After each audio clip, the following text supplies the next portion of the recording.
And a bit about my story. I am the product of a strong mother and father, but a mother who was very determined to teach her own children.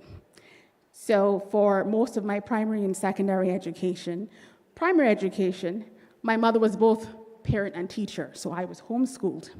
Now, homeschooling, and even in homeschooling, in order to ensure that children are well-rounded, the parents would organize tours and workshops to expose us to real-life experiences. And what they organized, in order to enrich our lives, was borrowed from the principles of strong PTAs. Just so you know. In July of this year, a report was produced from the pre-symposium for the Regional Transformation Education Symposium and Policy Dialogue. I don't know if anyone has broken down the acronym, but I just did for today. That is our TESPD2. And what the pre-symposium targeted was the contributions from secondary and tertiary students, that's between the ages of 14 and 18, from across the Caribbean borrowing member countries. The consultation captured the students' perspectives and resulted in their perspectives on parental support, highlighting the gaps in family involvement, and generated youth-led recommendations for what we have today. So the results from that consultation will now be presented to you by Mr. Jaheim Thomas. Mr. Jaheim Thomas is a final year law student at the University of the West Indies and student advisor to the focal point for the Barbados National Student Council in the Ministry of Educational Transformation. With several years of experience in student governance and youth engagement, he has made a significant contribution to the establishment of the Barbados National Student Council and the development of the student participation framework across Barbados' primary and secondary schools.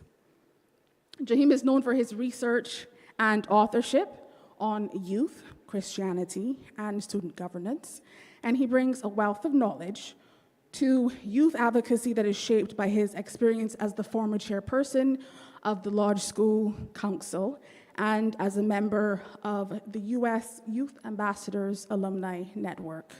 He's presently a member of UESTAT, Cave Hill Chapter.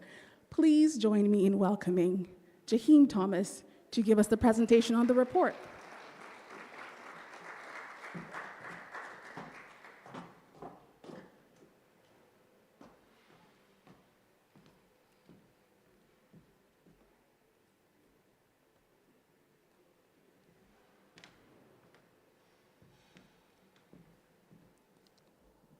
Good morning, everyone.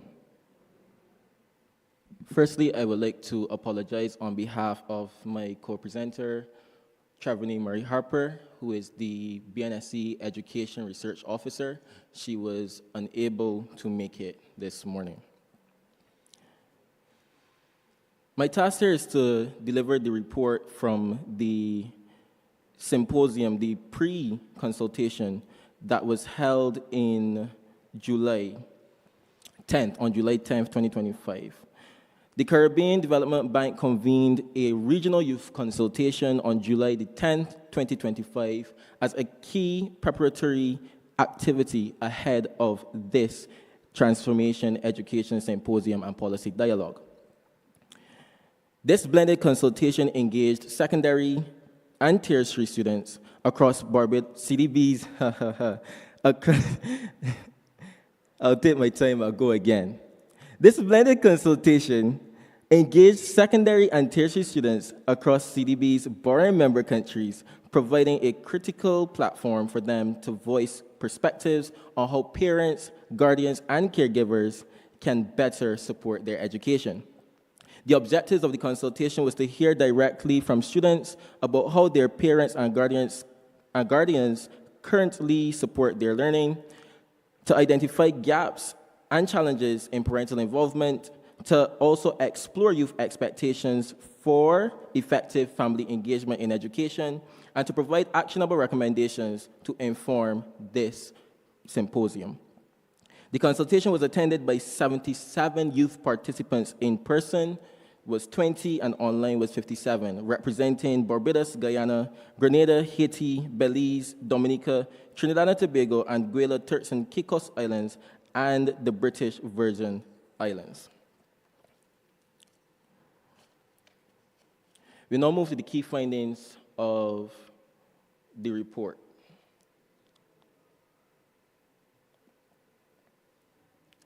So the key findings of the report was that students expressed that they needed emotional support from their parents, that included encouraging words. Wait, it's not on the... Awesome. Right. So it was emotional support. Students expressed that they need encouraging words from their parents, feeling loved and affirmed. We'll discuss that later. Second one was the presence and participation of their parents. That included attending school events, and also that emotional availability. Thirdly, the consistency, the continuous and dependable support on their parents. Fourthly, communication gaps. They expressed having a fear of being judged or being dismissed by their parents. And lastly, limited time. Obviously, parents having a busy schedule, and then how does that impact the household? So now for the analysis. The 5 key points of the analysis was that parents and guardians play a significant role in students' education success. The presence and emotional support and empathy are essential. So that emotional support is the foundation of it all. That's what they express. They said that they want powerful but simple words, such as, I'm proud of you, I love you, you're doing your best. For them, those words aren't just comforting, but they build confidence and emotional safety. And they also express that when these are absent, that they feel disconnected from learning. This emotional presence matters. Secondly, students are active participants in their education, not just recipients. So the students would have expressed that they want to be heard and not just managed. They want to feel valued in their homes, and even to be valued in their homes where mistakes become learning moments, not punishments. They also said that dialogue-based parenting is essential, where rules are discussed and respect is mutual. That these parents then help their students or children feel empowered about their own selves. Thirdly is the value of open communication, mutual respect and understanding. Students indicated that they crave open, judgment-free spaces to express themselves. They're asking for conversations, not commands. And they did express that sometimes they do challenge the traditional norms, especially in our Caribbean households. But they also explained that that shift fosters a sense of trust, dependence, and emotional resilience. The fourth one is economic realities and how they impact learning, because education is costly. So students did understand the financial constraints of their parents and guardians, but they also highlighted how that lack of success to the basic needs, transportation, meals, school supplies, can lead to that exclusion and stigma in the student body. They explained that that hidden cost is not just an impact on their personal or economic situations, but also their educational experience. And then the last one is, number 5, parents and teachers' collaboration is crucial for student success. Students indicated that they feel deeply valued when their parents show up, not just physically, but emotionally and digitally.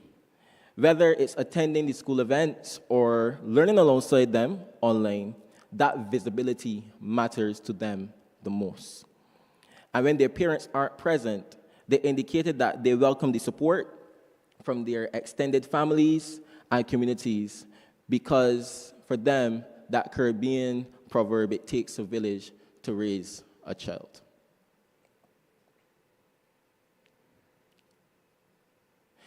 The last thing I will present here is the youth-generated checklist for parents and guardians, and I believe I have enough time to share all of them. So, when the students were asked, what are things that your parents should say? They say, my parents should say, I'm proud of you. It's okay to make mistakes, keep going. You are enough. How was your day? You can't do it. I believe in you. Or you can do it. I believe in you. I love you. I'm sorry. Where can I or what can I do to support you? Things that parents should do: attend the school events, meetings, and celebrations. Show up consistently and offer daily check-ins. Celebrate achievements, big or small. Learn alongside the children.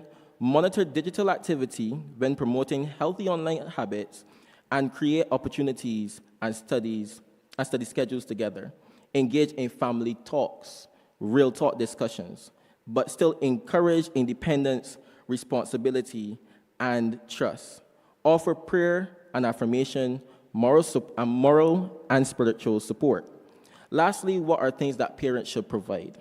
A safe, stable, and loving home environment, emotional availability and grace under pressure, basic necessities as the food, shelter, clothing, supplies, access to internet, learning resources, and extracurricular opportunities, financial support for school-related activities and social inclusion, and lastly, a listening ear and access to counseling or mental health support when needed. These are the findings and the analysis of the report from the pre-symposium with the students. Thank you.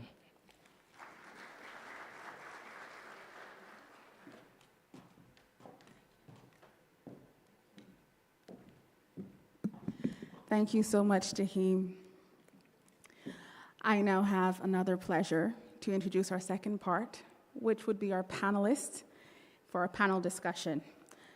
So firstly, hailing from the St. Vincent and the Grenadines, and a young lady who's of Garifuna descent, Rianka Chance is a passionate youth advocate with 5 years' experience driving change in education, youth empowerment, mental health, and Indigenous rights.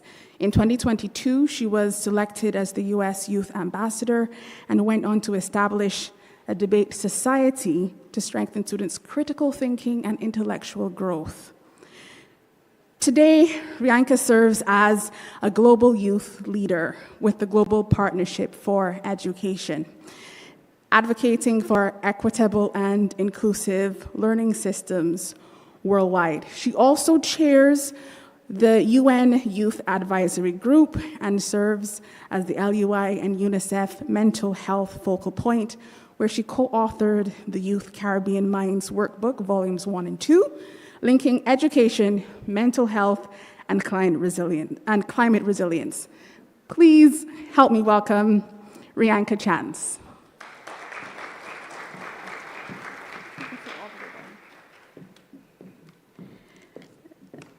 Next on our panel, we have Jevariah Young, who is a dynamic leader and youth advocate. He has served as the president of the Queen's College Student Council since 2023, and is now the president of the Barbados National Student Council. He is involved across the board in Barbadian youth advocacy spaces and wants to see the education system and society transform for the next generation's success. Ladies and gentlemen, Jevariah Young.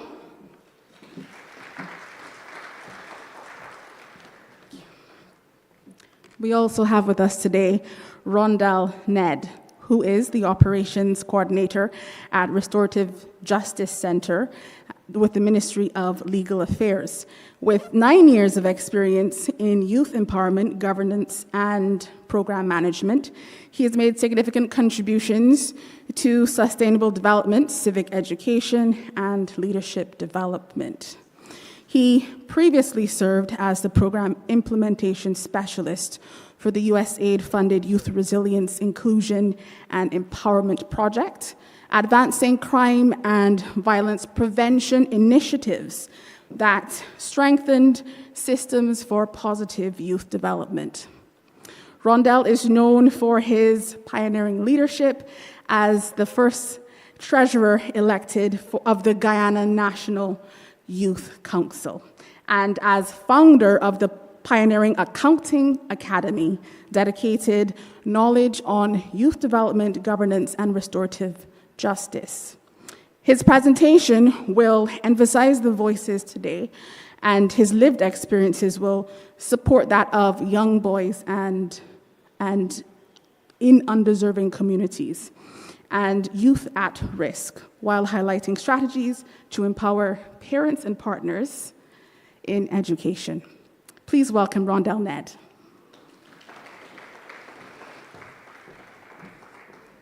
We have a full panel today, y'all.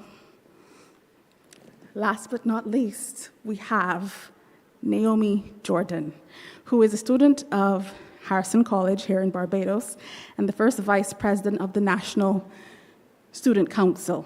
She is also the founder of Let Me Read, which is an organization meant to raise awareness and funds for the visually impaired youth of Barbados. Finally, welcome with me, Naomi Jordan.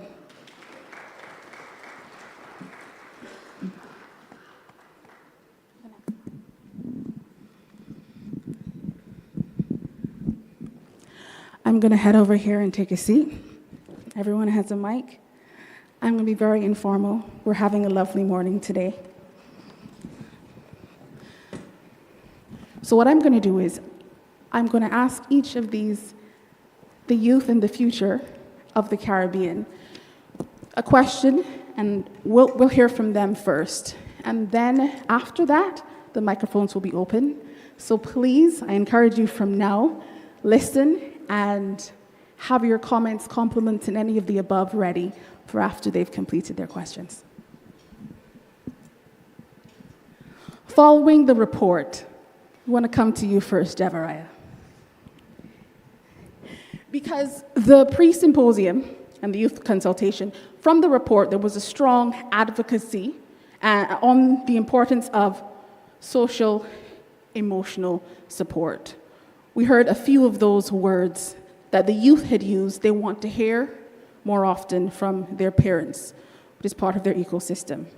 Can you tell us, from your perspective, what does that look like to either say or want to hear those words coming to you as a student from your parents?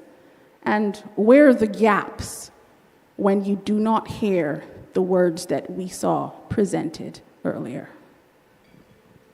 Well, the entire situation, once again, because I spoke about this recently, is very dynamic, as most things are when you're talking about society. I think the number one thing we have to address is our culture as Caribbean people. I think that given our history, we have learned to be very rigid, not very emotional, or at least not very emotionally presenting. So there are a lot of persons, and I know this might be out of the conversation, but parents die and they never said, "I love you." Things of that effect, because they just do not feel comfortable doing it because they've never been given the outlet or the vulnerable space where they could. Now, how does that translate to our students and how our students are going to be able to navigate this century, this new world with all these different things that are going on with social media, etc.? It means that we need to actually pay attention to becoming emotionally intelligent. The reality is that with all the social pressures that we're seeing right now, whether it is the cost of living, the violence and crime in society, the social media, the impact that social media has on young people, there are a lot of different forces acting upon young people. Whether good or bad, that's for us to have a conversation about another time. But what needs to happen, as the students would have reflected in the report, is that they need to feel safe. And they need to feel as though they can have conversations about their situations with parents who are willing to listen. Now, I understand that you don't choose who your parent is. And this is why I'm getting a look. It's going to go into the other part of your question, because one thing I remember hearing is that you can't choose your family, but you could choose who you treat like family. And that could be good and could be bad, because what we're seeing is that a lot of young people, are now seeking out that parenting role from persons who really and truly do not fit the mold, and persons who are going to lead them down the wrong path. In Barbados, we have this thing about Vanman and all these other things, that this is not to discriminate against anybody in any particular industry, but those are the realities of what is being said on the ground. And unfortunately, especially a lot of young girls, but also young boys, but I will speak about the girls more, so I can speak on both. You're seeing a lot of young girls getting involved with men significantly older than them, who are predators, and that obviously puts them at risk for things such as teenage pregnancy, sexual assault, human trafficking, etc. And then you're seeing a lot of young boys, and I mean, I was very disappointed to see it. Within the last week, I think there were over 5 young men who were arrested on burglary charges under the age of 18 years old in Barbados. And that speaks to some level of indoctrination taking place as well. So how do we get there? The PTAs have to become more involved, but first the PTAs have to become more structured. And I'm speaking purely from a policy sense. I think that Barbados needs a psychological evaluation, and I've said so. But if we want to speak about policy, I think the ministry and the stakeholders have to put an emphasis on trying to get the PTAs in order. So there's a level of community that's built, and then we could address what the problems are. First thing, figure out what the problems are. And then from there, I think that once those different frameworks are put into place, we could work towards addressing the issues. But parents have to be held accountable, and students have to be able to feel safe and feel as though they can communicate their feelings to their parents or the teachers, who sometimes end up acting as parents as well. Thank you. Thank you. So many topics touched there. Thank you. Rianka, question for you. Can you share with us, from the perspective of especially a young Indigenous student, what support or lack of support has shaped your learning experience thus far? Thank you. So first of all, good morning, everybody. Because we're moving to Indigenous education, Beauty Binafi. So yesterday we focused a lot on parents and teachers. But the most important part in that is our students, because there will not be a parent-teacher association if there were no students. So today we are going to see how we can bridge this gap. So back to the question. Let me ask you this question. How many of you know the Indigenous name of your country? And then how many of you can say a phrase in your Indigenous language? Food for thought. Proud of you. Right? So UNESCO has already warned us that by the end of this century, our Indigenous languages can be vanished. Think about that. So today we are not going to blame the youth and say they're not interested in learning about their culture or their history. Because the fact is, I have spoken to young people across the region, not just St. Vincent, Antigua, Dominica, St. Kitts, and they want to learn their language. They want to learn their culture. They want to be able to learn it actively and consistently. Too often of times, we see one part of it showing up in history. Sadly, whether it's in Heritage Month, Independence, or you're just passing it across a book. That's how we see it. You touch on it, you move from it, you never go back. If you never go back to something, you are ought to forget it. It's the same like maths. We have a big problem with maths. If you don't practice maths, what's going to happen? Talk to me. What's going to happen? Exactly. So that's the same as culture. And As a young Indigenous student, one of the biggest challenges I faced was getting the support to actually value my culture within the school system. If we want to reform and transform education, we have to decolonize our curriculum. Our history is often treated like a side note. And with this being said, education cannot stop at the school level.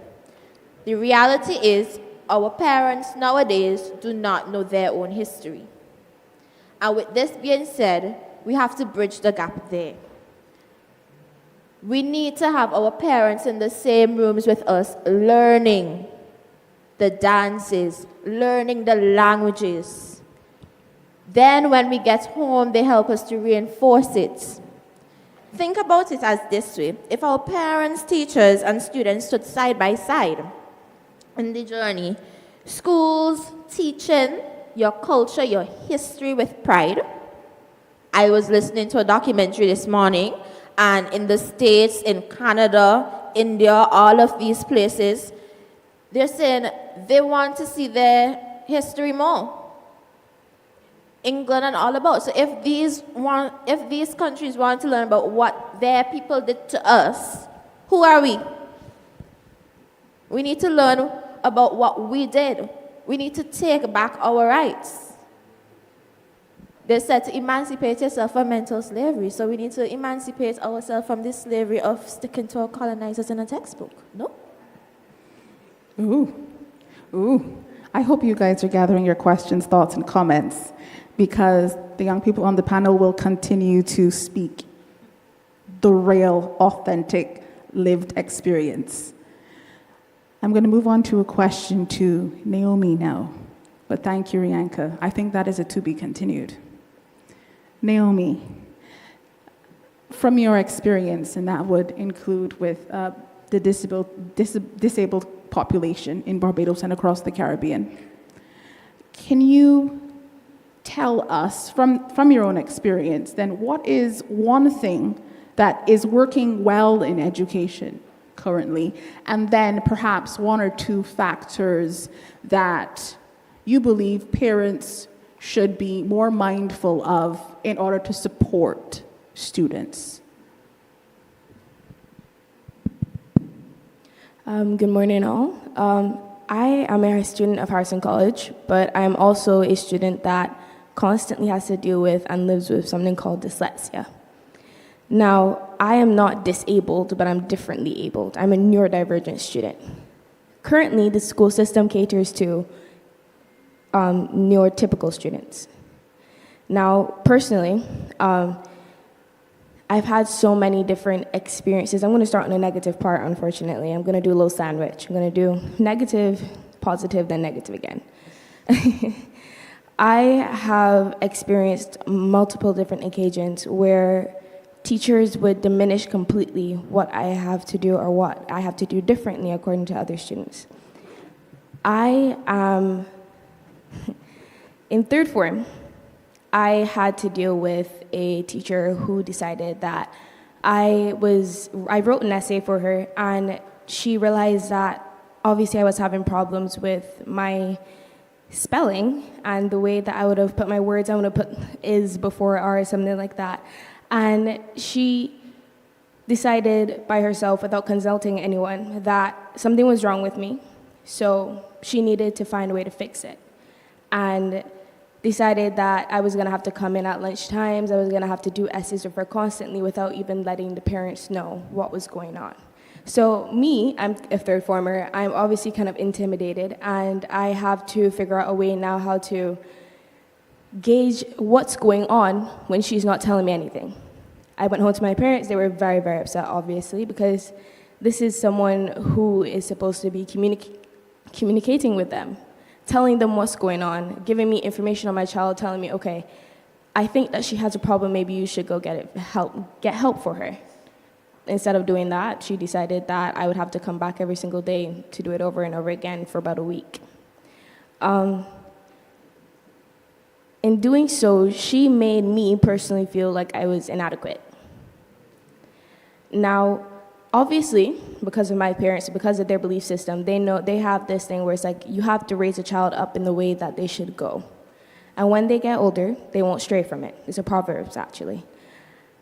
They decided that you have to have confidence in yourself. You are differently abled, yes, you're neurotypical, but that's what makes you special.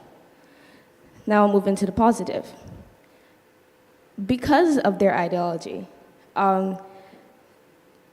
it's quite evident when teachers or when the education system caters towards certain things. In CAPE and CSEC, you have the opportunity, once you have sent in your information on being differently abled or being neurodivergent, you are allowed a allotted amount of time, extra amount of time for the exam. I'm allotted 15 minutes per hour. I think it's a start towards moving towards this is what's going to help the student, because I can't read the amount of, reading is a problem for me as well as writing. So I can't do it in the same amount of space or same amount of time as someone else who is neurotypical. I think that was, and especially the fact that it's a known thing. Students don't have to go find out about this. Once you have your diagnosis, you can go to your teacher and tell them, hey, this is what is going on with me. What do I get? What can you do to help me with this? What can the education system do to help me with this? And they're knowledgeable on that topic. I think that is fantastic. But back onto the teachers again, we have we have a stigma around those who are neurodivergent or those who are differently abled or disabled. Obviously, I have a foundation, Let Me Read. This was made to create an awareness around the youth of Barbados who are visually impaired, as well as create a foundation for them to gain some sort of financial aid and help. Depending on what they need, they could be able to go out and get, Braille books, depending on if it's needed for their school. Because obviously, the government will provide as much as they can, but they cannot provide everything.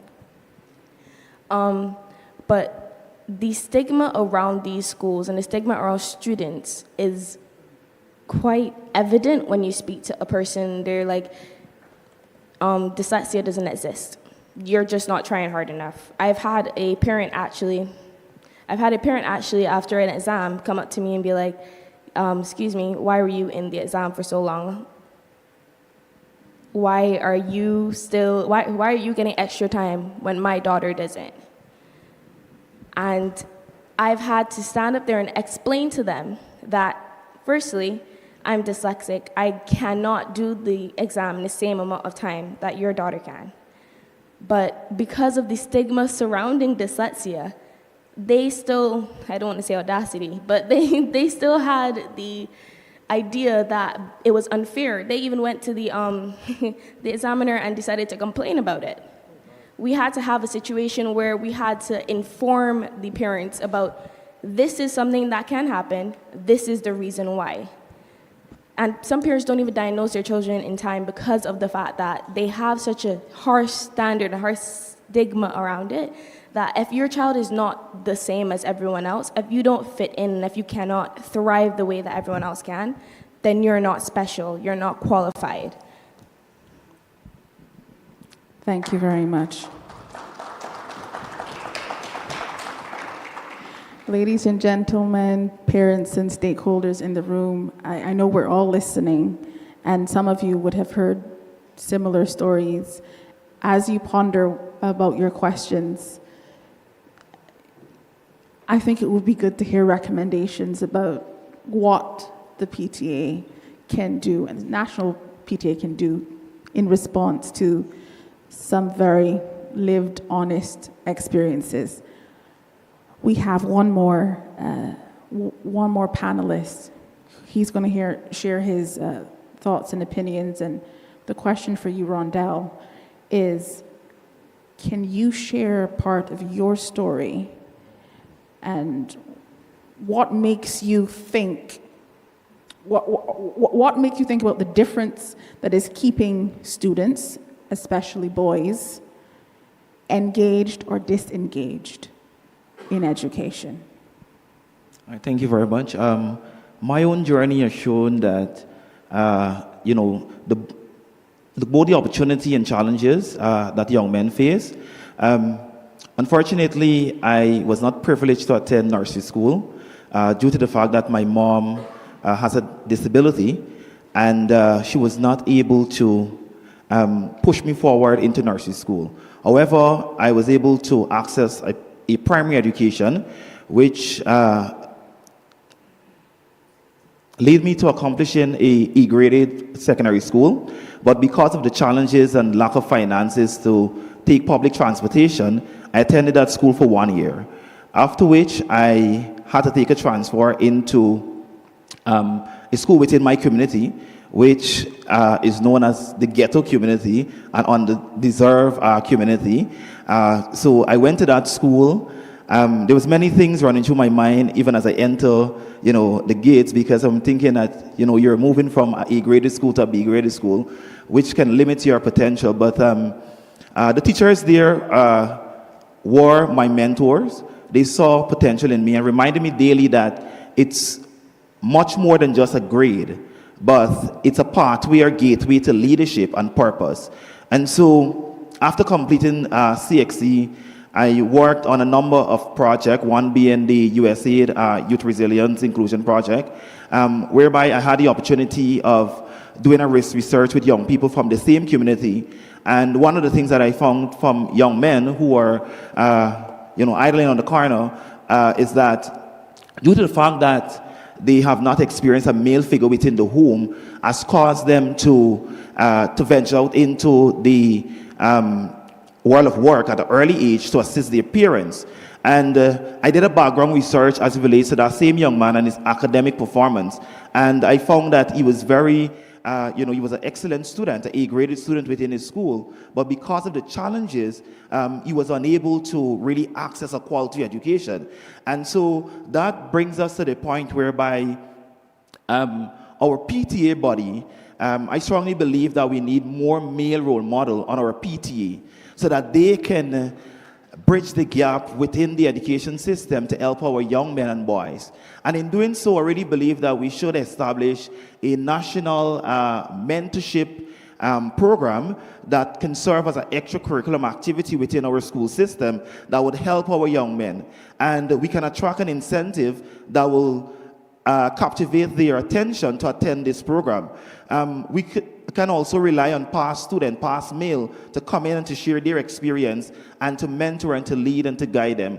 Also, I believe that our partners such as CDB should ensure that we have a regional mentorship hub that form parts of our curriculum so that our young men can receive the necessary guidance that they need so that they can become better role models within society. We need to play a more integral role as it relates to TVET in our school system to help our young men that are good with skill. We often say that skill is wealth. And when we look across the Caribbean, TVET is not being mandatory within our school system. And so we must look at the gap and to ensure that TVET form parts of our curriculum as well. Thank you. Thank you very much.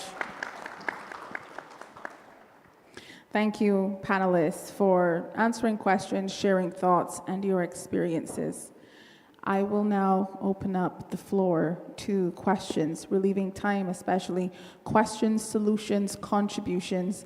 The microphones are among you. You can come to the microphone and add to the discussion, or if you have questions for the panelists, go right ahead.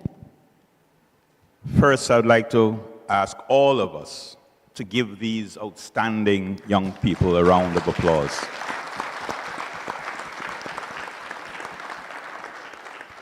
For me, this is the most significant segment of this symposium.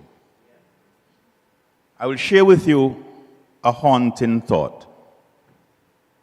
When we in Antigua, about 12 years ago, were setting about to establish the national PTA, and in drafting the Constitution, it still plagues me today, and I'm going to raise it with the CC.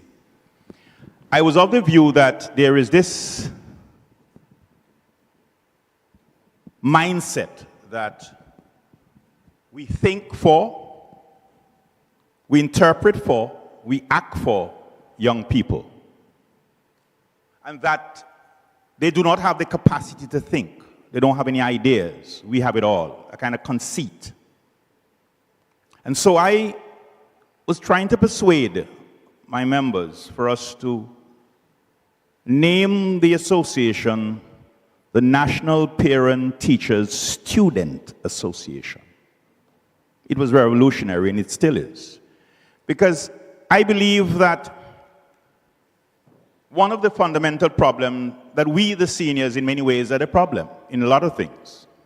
Yet we have designated to ourselves this omnipotent position that we must draft the solution, we have the answers, and that seems a little difficult in instances. If we are a part of the problem, and we create a lot of the problem, yet we, by ourselves, with no consultation, I am of the view, and that's why I'm so impressed with these young people, that we need to spend more time to give ear to them, to listen to them, to hear them. I am of the view that there are many young people that should be a part of the policy making and the thinking. It is very conceited that I believe that there are no young people at all. I know when I was 13, 14 where we were in the consciousness movement. I started my consciousness movement at 14. Started intellectual discussion at my secondary school. At the highest level. My parents were not discussing at that level. So that I believe that in going forward, in the new rethinking, we have to begin to introspect and stop believing that we have the answers and all we do is identify the problems with the youth. I think a lot of the problem, the genesis of a lot of the problems, is in parents and in the adult. And so if we listen to them a little more and involve them, in fact, I believe that even central to this program, there should have been a presentation key by the young people. If we are going to begin to seriously address the problems, we cannot be of the view that we as the adult, we as the parents, have all the answers. We need to rethink and give serious time, not only in our homes, but when we are thinking about policies, to engage them. They have tremendous contribution to make, and it will make a difference going forward. Thank you. Thank you very much. Next question. Pleasant good morning. I'm so happy to see the youths on the program coming out of the United Nations Summit of the Future, which speaks about the youths transforming the future. I'm so happy to see, the diversity and the inclusiveness, and especially my youth with disability who is up there on the panel. Now, I want to ask you about technology. How are they seeing it being used in the classroom, and also how they're seeing it being used by the teachers? How do you see technology in the classroom and in general using? Because yesterday we spoke about technology. Thank you. Yep. Naomi, you want to take it, or you want to? Okay. Jebariah, you? All right, yeah, I will take it. With regards to technology in schools, sorry if my voice sounds a little off. Recently, the Ministry of Education implemented a cell phone policy, which the Barbados National Student Council was invited to actually make the recommendations. And the recommendations that we were made were the recommendations which were implemented.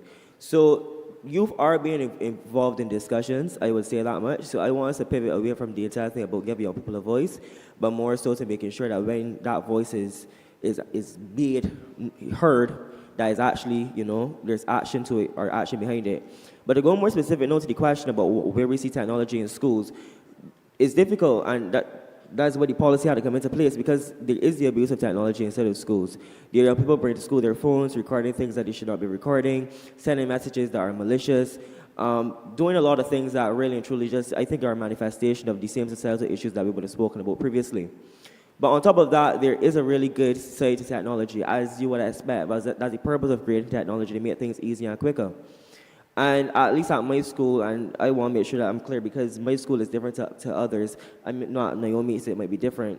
We do use, at least from full form and up, we use technology a lot in the Google Classroom.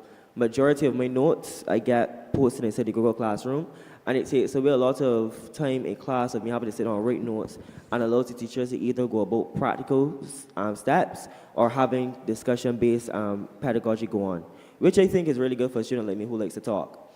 But in saying so, I would say that the older generation, and I'm not necessarily saying that to call people old, but there's a generation gap, and there's a misunderstanding about what the role of technology, social media, etc. can be. That if there are to become more digitally literate, we could erase some of the problems that we're currently seeing with social media, that we're currently seeing with technology inside the schools, and it could become a bit more widespread.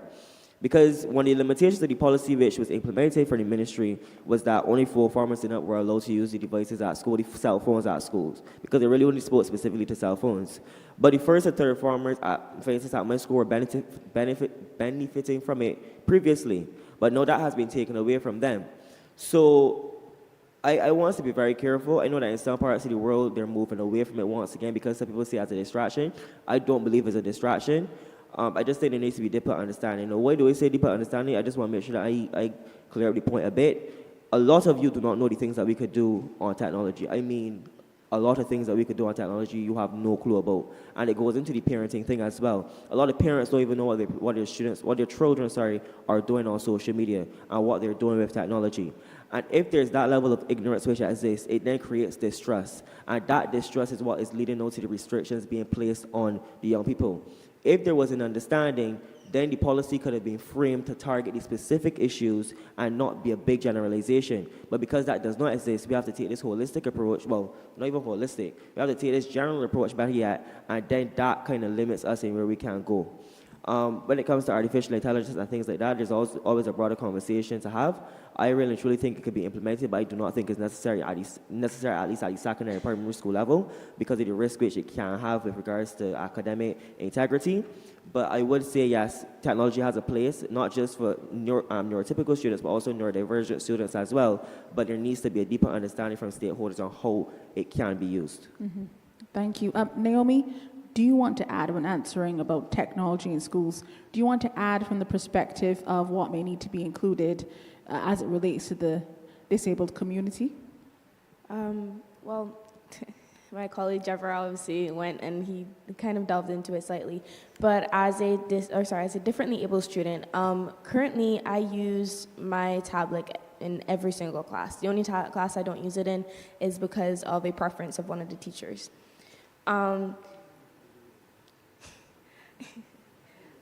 The use of the tablets within school I'm specifically speaking on tablets because the phones are a completely different ballgame. But tablets you have the ability to not only go back and make sure that you've made something right, you don't have to scratch out so many times, or there's not as much use of paper. And teachers have adapted somewhat to the idea of the fact that we need to be able to get this to you as quickly as possible. This is one of the easiest ways I can get this to you. This is also one of the best ways to get this to you. Because not only am I having spelling correct and grammatical errors being corrected as I go, I'm also learning and having the discussion with you. The same way he said that the notes are sent to us via Google Classroom. So before class, this is just my ritual. I already have read through my notes. I'm ready for class. I'm ready for a discussion now. Specifically in Caribbean studies, it is very, very important that you have discussions because it is such a versatile subject. And it's specifically because of the fact that we have technology, we can now use it as much so in class as well as using it at home. It has caused our classes to become much more interactive. It has caused it to be a much more, it's a safer space for me particularly because that's how I learn. I learn by talking to you. I learn by listening to what you're saying, also giving you my information, what I think of what you're saying, and then you telling me if I'm wrong or right. I don't learn by you just telling me that, oh, this is what's in the textbook, let's do an exercise. That's how it was before. So with the technology coming into schools, I think that is actually a fantastic thing, and it's honestly making it a lot easier for the students here. Thank you. Those specifics are very helpful, I'm very sure. We have another question on the floor. Please go ahead. Good morning. And I'm Nicole Brathwaite I'm the current General Secretary of the Barbados National Council of PTAs and the new PRO of the CCN PTA. And I just want to say to my panelists here from Harrison College, I feel you. I understand where you're coming from, and I understand that it could have been very frustrating for you to be given the kind of responses that you identified that you had initially when you were able to take your notes and so on. And then the insensitivity that you experienced from that parent that didn't understand that you needed the extra time and what's not. And this is not only your journey, it's the journey of many others, perhaps across the island. And I want to say that it is something that is real, and parents too do not understand the complexities of what you go through and the things that perhaps sometimes you try to hide from them because you want to, well, I'm saying you, but I mean other students. They might want to fit in with their peers. They might want to not stand out as that girl or that boy who needs this extra help and so on. But I love the fact that you had the support of your parents and that they were willing to turn this situation around for you and let you know that your neural divergence is okay. And it's really okay. And I think it's more so that the system needs to flex to you so much rather than you need to flex to the system. The system needs to be able to cater to you and how you learn. And that is something that we are looking at part of our strategic overview and helping not only parents, but also dialoguing with schools to let them understand that the students that are in the schools all learn differently. They all have different needs. And they must be that, not sit down, take my note, listen to my words anymore. But we need to be listening to your voices. We need to be giving you what you need to help you succeed. The ideology has to be, what can we do to help you succeed and not fail? There has to be that kind of thinking. And one of the pathways to doing that, obviously, is not only by empowering you, but empowering the parents to get out there and understand the resources that may be available for the assessments. Because as you mentioned, you were able to, once you have your assessment, you can say to your teacher, well, here's what's going on with me. These are the recommendations. What can we do to make my learning experience worthwhile and help me to succeed? And there are many parents who get frustrated because they don't know or they don't have that facility. So one of the things that we would try to do is to make it possible or make parents aware that there are ways that they can go about making sure that, and that they need to advocate for you. I like the fact that your parents eventually empowered you to advocate for yourself, but unless they went out and they got the assessments and they gave you that to stand on, then, in your spirit in school, then you can stand up for yourself when the teacher said, take these notes. And, is something that you might have initially felt that overwhelmed, feeling like, oh my God, so much to take in, and there's going to be so much. But you can say, can you please give me this in the email, or can you forward these to me, and so on. So I'm saying this because I want us to understand that many parents don't know that they can walk this path in this way, that they can be empowered and that their voices can make a difference in the school. Some of them let their children go through the entire system and then they blame the system when they can actually take steps. So I want you to use your voice, not only in your foundation for the students who have visual impairment, but also use your experience and share that a bit more, because there may be others among your peers who have not yet been empowered like you have, and perhaps sharing your message can help them and they can help their parents to understand. And likewise, across the territories, I'm sure that this story is not the only one, and that this can be repeated and echoed in Jamaica, in Trinidad, Antigua, all across the board. And perhaps this is a discussion that can be held to bring the awareness, and then we can get some more flexibility within our school systems on the day-to-day, whereby the technology comes in, whereby there's that openness to allowing the neurodivergent students to have the opportunity to thrive as well. Thank you. Thank you very much. Do we have any more questions? Okay, go ahead. Good morning, Sharon Kelsick, Caribbean Union of Teachers. I just want to make a very quick comment. to commend those who are sitting at the head of the table. I can't imagine that it's easy sitting before parents and making some of the bold assertions that you've made, but I thank you for that. I think that we are at a place where we are ripe for change. And I see three different sides of the argument, and I think if we take this opportunity, one, to strengthen the PTA, because some of our parents, they don't know, and they don't know that they don't know.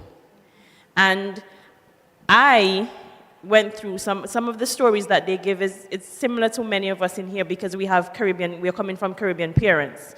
And the older that I got, the more that I understood that my parents, they couldn't give me what they never got. And so as I got older, I had to extend that grace to them, understanding that they themselves didn't know any better. So I think we're at a point where we can have three very different organizations coming together, but working for the betterment of our students ultimately. Because you have the PTA who's going to strengthen the parent side of it.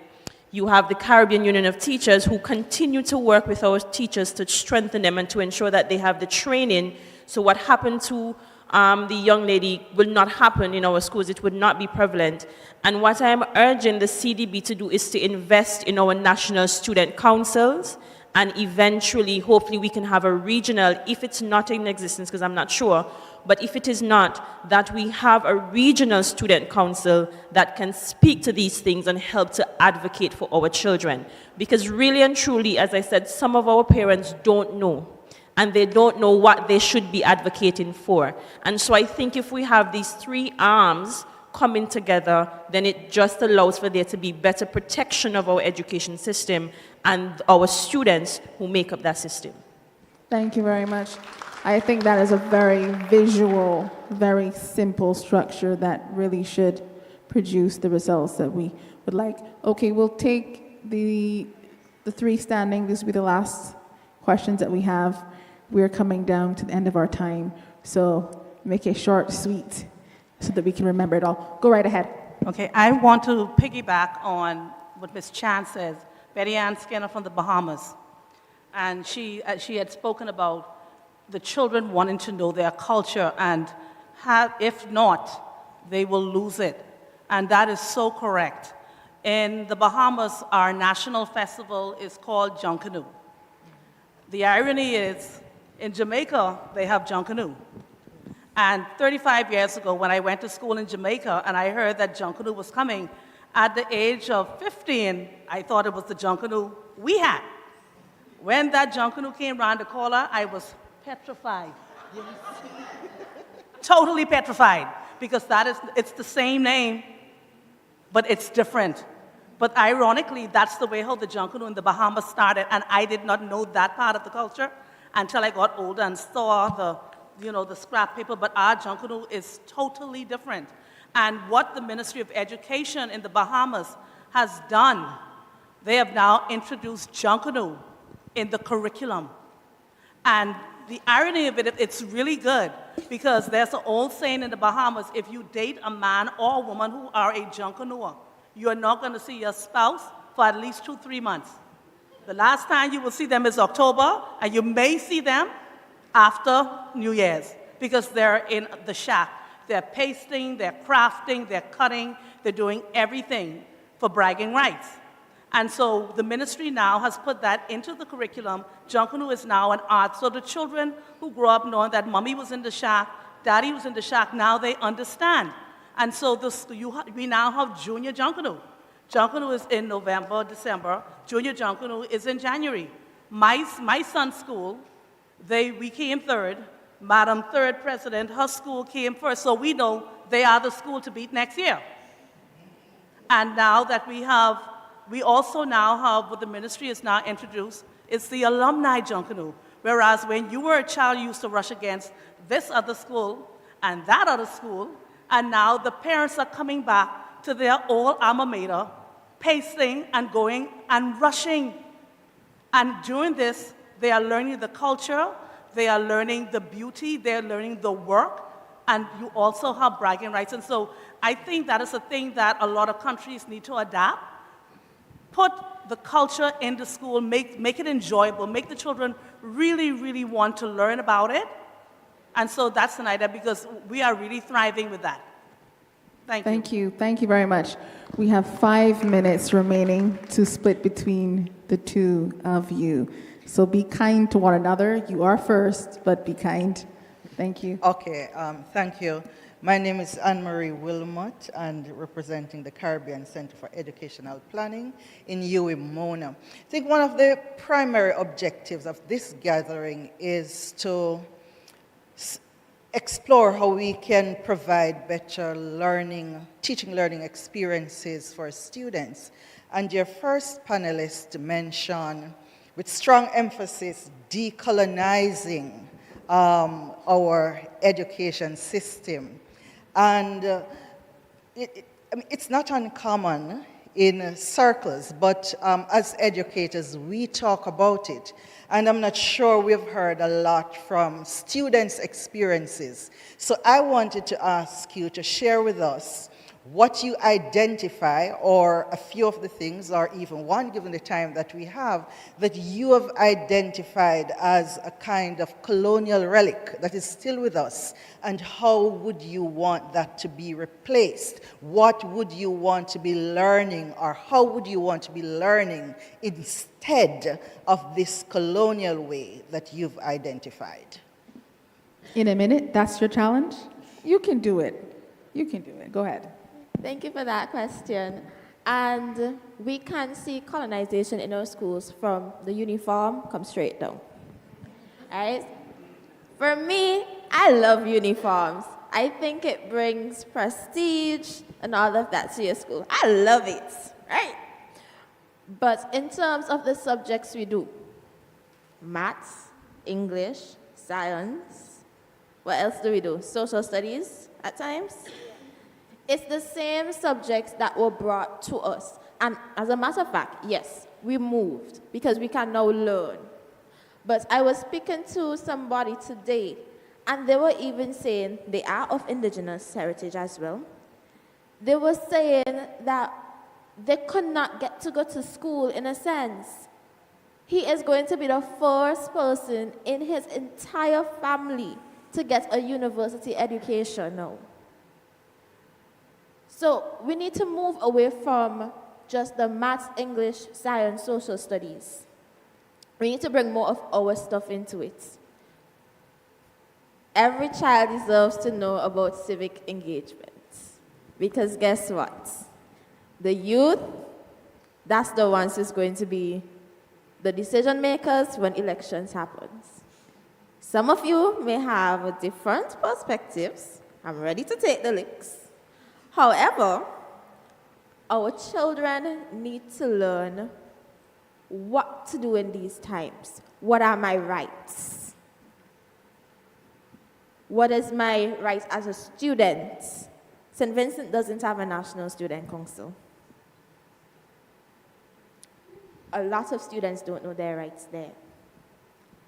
If we want to take it back to colonial days, that is basically, I'm sorry, but enslaving our children as well. Extracurricular activities also needs to be involved. It should not be a choice, really, but it should be you telling the student that joining this extracurricular activity is going to mature you. It's going to help you become all-rounded.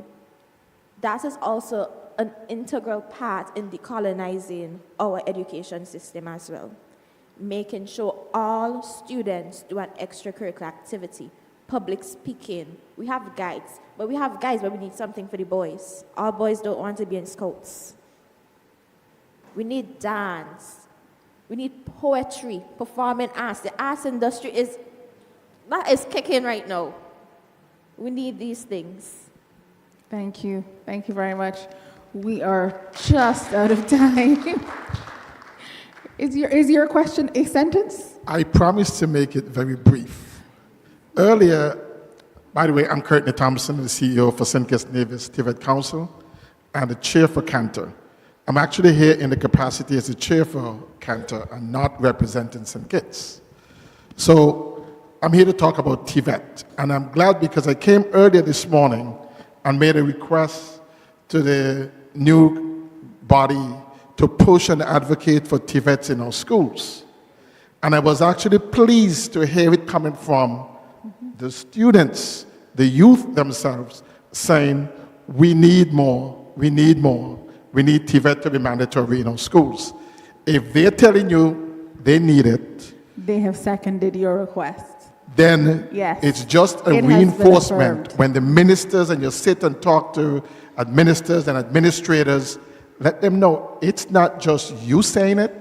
It's and them as well. Parents, you have not been saying it either. And that's what we found across the region, that our parents have not been saying we need our students to be taking TVET-related courses. But here they are telling us they Thank need you, it yes. mandatory in our schools. Yes. So thank you Yes, it has for been pushing said. it. And we Yes. look forward to continued development of TVET within the region. Thank you again, and I want to thank all of our panelists and our presenter today. Thank you very much for attending this session.